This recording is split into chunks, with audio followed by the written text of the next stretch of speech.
Sirianni had a gaggle of reporters at the Combine in front of him, and he told Tim McManus from ESPN that there's interest between A.J. Brown and the team to continue the career of Philly for A.J. Brown, but neither he nor general manager Howie Roseman committed to suiting up Brown for the team next season.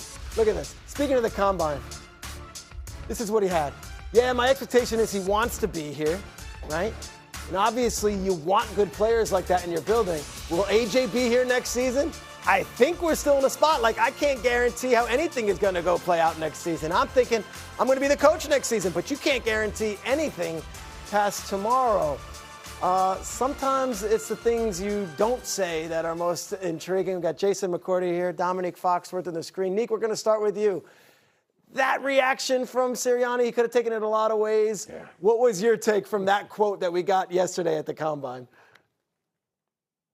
Right, it feels like there's definitely something there. Like, we've been dissecting this team for the past 2 years, and one thing that's always been constant, even when they've had success, is that A.J. Brown has had an interesting relationship with this team. And it's not because they don't want to give him the ball and they don't want to target him. Like, he got targeted plenty of times last year and the year before that when they won the Super Bowl. But the numbers weren't there, and it always seemed like a little bit of discomfort in that relationship. So I think when you know that you're going to have a guy, no one's even asking the question. And when the question's asked, you roll your eyes and say, obviously, he's going to be back. The fact that the response was what the response that we got makes me believe that it's probably getting close to the end. If they can find a suitable place to send A.J. Brown, it seems like they probably would be open to making that move. All right, let me just set the stage here. So basically at the Combine, you've got every coach, you've got every GM, they're walking around. And in this case, all the Philly reporters got Nick Sirianni. He's speaking right there. It wasn't a polished podium situation. Yeah. But he could have taken this a lot of different ways when they brought up A.J. Brown. Your reaction, Jason? The one thing Nick said, A.J. Brown is under contract for this upcoming season. So Sirianni could have simply just said, hey, A.J. Brown's under contract. I expect for him to be a Philadelphia Eagle. You don't know what the future is going to hold. But he didn't say that.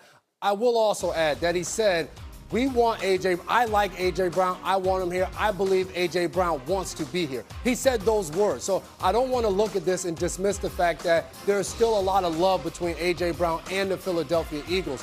But when you go on to talk about the future of the team, you say, I expect to be the head coach. Sirianni's going to be the head coach this season. There's an opportunity for teams to look at this and say, you know what? Let's make our best offer to get A.J. Brown in our building, because to me, that just signaled, hey, we're open for business if the right offer comes across. I'm going to double back with you. 17 different people interviewed for that offensive coordinator job. Yeah. 7 of them had second interviews, and they chose Sean Mannion, a 32-year-old quarterbacks coach who has never called a play. Would you at least give that a shot before you start talking about putting A.J. Brown on the block? I would. That would be my thought process. You look at this Eagles team, they're loaded. They still have a ton of talent on the offensive side of the ball, from Saquon Barkley to Devontae Smith. Having A.J. Brown there is still one of the best wide receivers in the NFL, only helps them move forward as an offense. And I think, to your point, the new beginnings. Let him develop a relationship with Sean Mannion and see where they can take this offense. Nick, let's open it up a little bit. Let's say, for example, and we don't have proof of this yet, that they were to put A.J. Brown on the block. Yeah. Which team do you think would be most hungry and most thirsty to get him into the building? Yeah, it's all of them, but I think the obvious names that come up is teams that are close and could use a weapon right away, and that's immediately the Bills, and I think the Patriots come up too.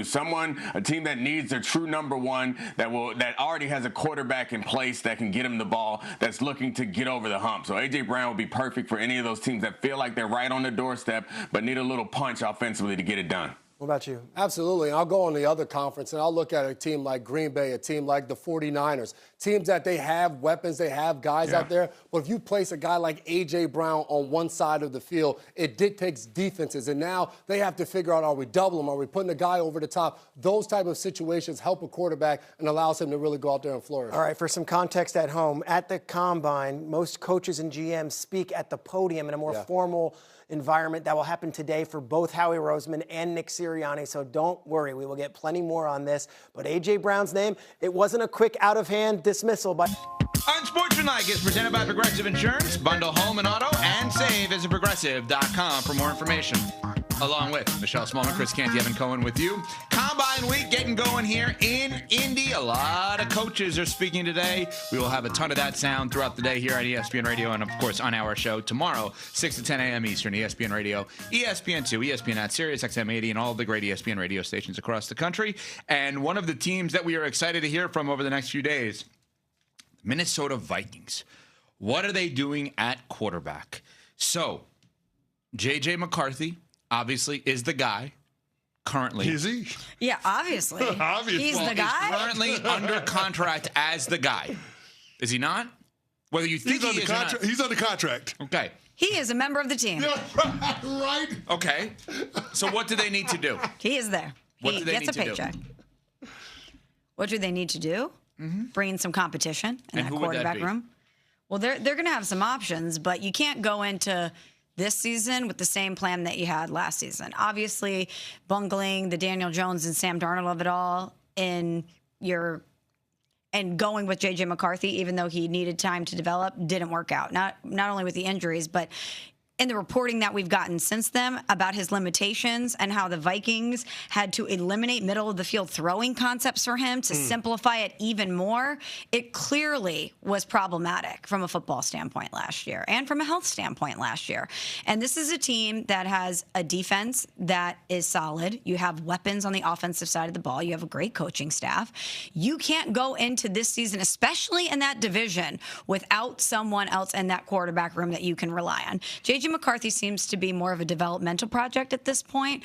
And if the Vikings don't have somebody else out there, I will be raising some eyebrows. It will be very surprising to me.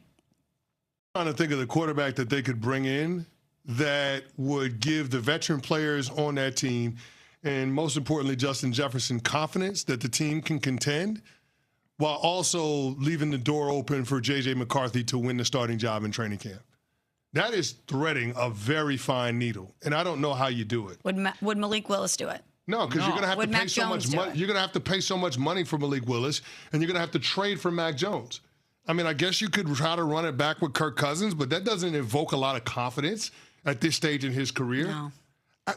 I don't know, man. It becomes a quagmire for Kevin O'Connell and company. I don't know how they figure this out. I don't get the second part of this. Why are you hoping? Why are you still giving him a chance? Like, you're conscious of him winning the job?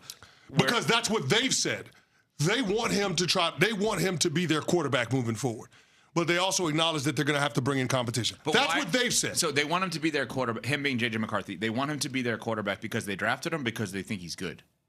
Those are two different things. Yes. Well, I would say potential more than you think he's good. But everybody wants confirmation bias, Ev. If you made the decision to go with J.J. McCarthy over Bo Nix, you want to prove yourself to be right. But maybe the guy who made the decision is out the door.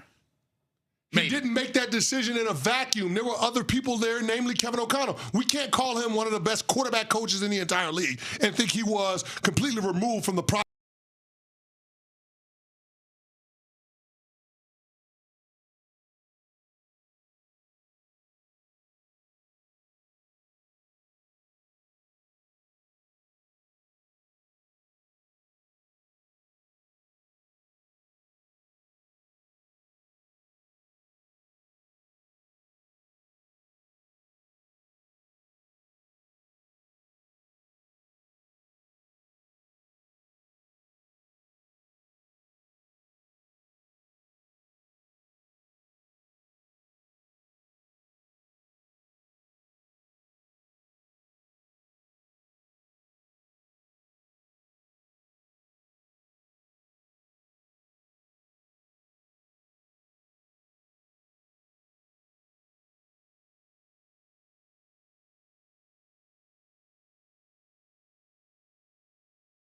Process of selecting the quarterback in the 2024 draft. So you have that guy at your disposal, and you don't consult him over who we should take at quarterback in the draft. Come on. So I have said all along that I believe that Kyler Murray is going to end up there.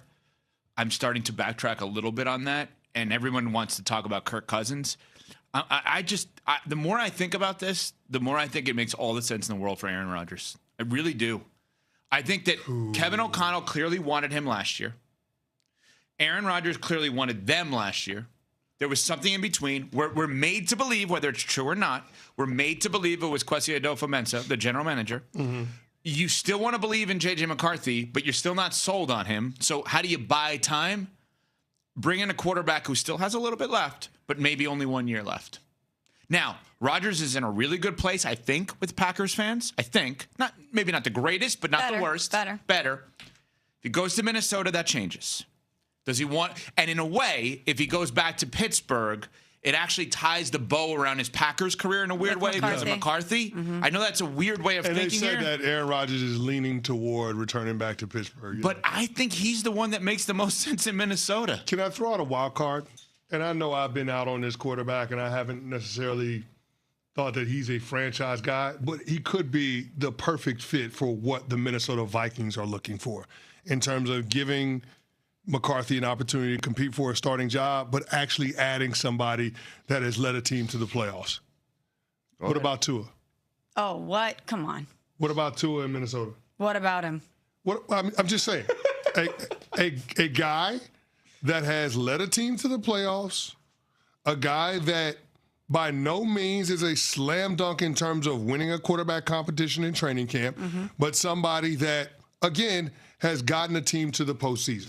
So a guy who can't beat good teams, there's 3 in your division. A guy who can't win in the cold, guess where Minnesota is? It's only 2 games outdoors, Smalls, all year in your division. There's 2